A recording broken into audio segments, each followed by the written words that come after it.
উঁচু বংশের মেয়ে, সম্ভ্রান্ত বংশের মেয়ে পর্দার সাথে থাকে। ইসলামে যারা দাসী তাদের চেহারা ঢাকার বিধান নাই। তো কোন দাসী যখন চেহারা ঢেকে বের হতো তখন ওমর রাদিয়াল্লাহু তাআলা আনহু চেহারা খুলে চলতে বলতেন দাসীদেরকে।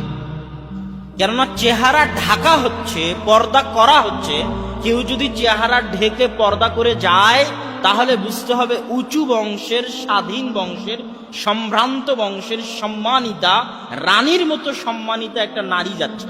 আর চেহারা খুলে যাচ্ছে মানে ৩ নম্বর শ্রেণীর বেন্নের সন্তান, অসভ্যর সন্তান, নিম্ন শ্রেণীর বংশের, যার সম্মান নাই, মর্যাদা নাই, যে নিজেকে দাসী হিসেবে প্রমাণ করতে চায়, যে নিজের চেহারা বিক্রি করতে চায়, বাজারে বিক্রি হতে চায়, সে অসভ্য ৩ নম্বর শ্রেণীর বেন্নের সন্তান হেঁটে যাচ্ছে পর্দাবিহীন ভাবে।